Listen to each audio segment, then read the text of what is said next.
Yes, today President William RUTO has also extended his guillotine into the police by making the Inspector General of Police Koome to resign.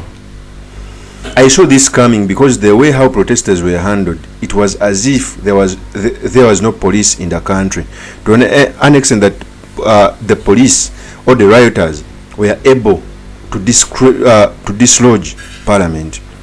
We all know Kenya has always had protest, and by having a history of such protest, the police must be equipped.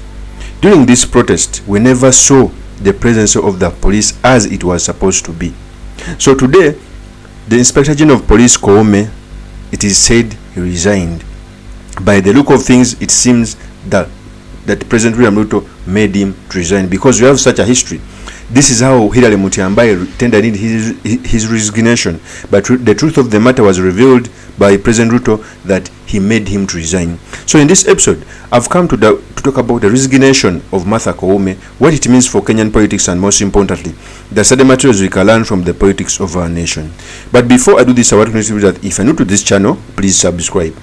If geopolitics and economics is what you want, this will be definitely the right channel for you to subscribe to.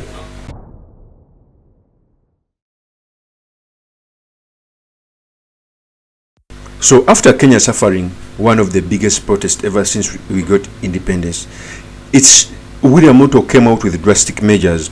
Among the drastic measures was the expulsion of his entire cabinet, except the Prime Cabinet Secretary Musalia Mudavadi. And I think that was a master plan, and I did a video about this. If you missed it, I'm going to leave a link here in the description. After expelling the entire cabinet, so he is now ascending to the statutory organs. We all know that statutory organs failed in this protest, and Koome must bear the responsibility. We all know when he came into office, he was a deputy. And when Hilary Mutyambai went, because Hilary Mutyambai was one of the Inspector General of Police that sided with the regime when William RUTO was running for presidency. So it was right for him, for William RUTO, to expel Hilary Mutyambai from the police. So his deputy was made Inspector General of Police, and I think these people didn't come out on the occasion, because you cannot tell me that amid this whole protest, we never saw a statement of the Inspector General of Police. We never saw him addressing the media. We never saw anything happening. And I think he was a stooge of Uhuru Kenyatta, because you all know Uhuru Kenyatta was fueling this protest. When the youth came out on the streets to protest with a genuine cause, Uhuru Kenyatta wrote a letter fueling them to go on and ask RUTO to resign. And we all know Martha Koome was appointed as a deputy Inspector General of Police by Uhuru Kenyatta. Okay, so by him not coming out amidst when things were going south, it was one of the worst character of the Inspector General of Police. Okay, because amidst challenges, most especially in security, a statement of the Inspector General of Police must be heard. We never had that. Okay, we never had that. In fact, in a letter that was written by the spokesperson of State House, it goes as follows. I think you can read it. Changes in the senior ranks of the National Police Service, Kenya Person Service. His Excellency Honorable William Samuel RUTO, PhD, CGH, President and Commander-in-Chief of the Defense Forces, as on 12th day of July, accepted the resignation of Engineer Japhet N. Koome, MGH, as Inspector General of National Police. To facilitate the transaction within top leadership of the National Police and the Kenyan prisons, our primary Homeland Security agencies and head of state and government has issued Executive Order number 7 of 2024. Okay, by dint of this presidential action, the following appointment designation within the specific institutions and positions have been made as follows: Appointment Commissioner General of Prisons, etc. It was a long statement. That was a letter that confirmed that Josephat Koome is no longer the police chief. I keep on telling people that Joseph Koome deserves even a drastic punishment. Amidst that challenge which happened, almost the government was going to be overtaken. We never saw a statement from the police.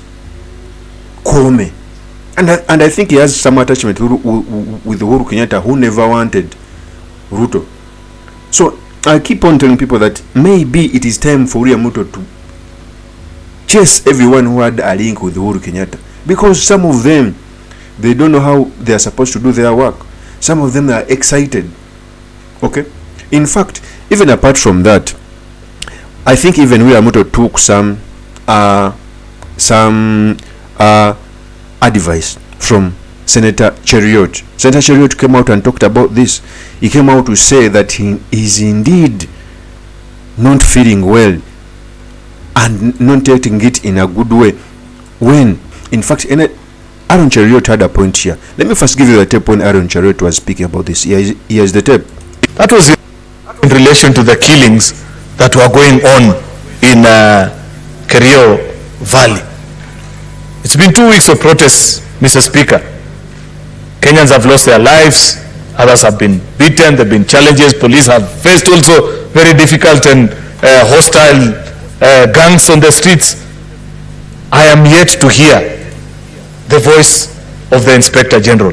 I am deeply troubled by that, Mr. Speaker. It cannot be right.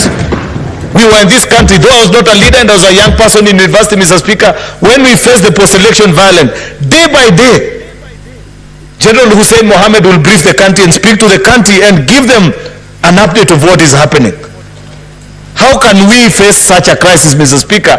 Up to this particular point, I don't know what the Inspector General thinks. I don't know what is the challenge. We don't know these things that are being discussed. Mr. Speaker, the question at the back of my mind, is this really the right man for this job? So that is Aaron Cheriot. In fact, Aaron Cheriot had a point here. You cannot tell me that amidst all that challenge, the Inspector General of Police, the head of police in the country, never came out with a statement. You cannot tell me that the Inspector General of Police never knew the symbols of power. Because, ladies and gentlemen, in a country, symbols of power are the legislature, executive, and the judiciary. You cannot tell me that protesters overrun parliament with the minimal interception of the police. Because if you look at that clip, you clearly see that the police was not around. There is no video that shows that maybe the protesters were overwhelmed the police around parliament. You cannot tell me that. You cannot tell me that 1,000 people ran over parliament. If indeed, if they had run over parliament after battling with the police for a long time, maybe it would have been considered. But such a small group of people to run over parliament, it shows how Jafast Koome is the worst Inspector General of Police.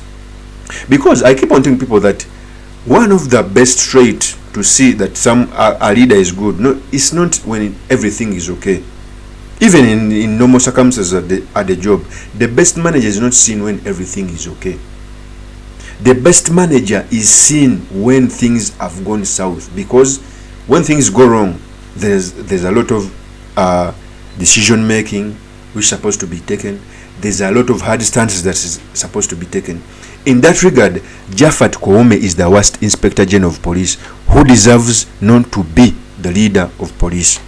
In fact, William Ruto did the right thing by forcing him to resign. Let nobody tell you that Jafat Koome resigned on his own peril.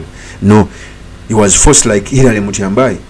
In fact, I think if I was William Ruto, when William Mutyambai went, even Jafat Koome, who was the Deputy Inspector General of Police, would have gone, because they were in the same cahoot who fought hard for William Ruto not to become president. Okay, so William Ruto has done a great decision of firing the Inspector General of Police. Of course, that's my opinion. Do make comments by commenting about this. Thank you very much for listening in. If this is your first time on this YouTube channel, I implore you to subscribe, like, and comment so that I can be motivated to do more of such videos. I'll see you on another one. Peace.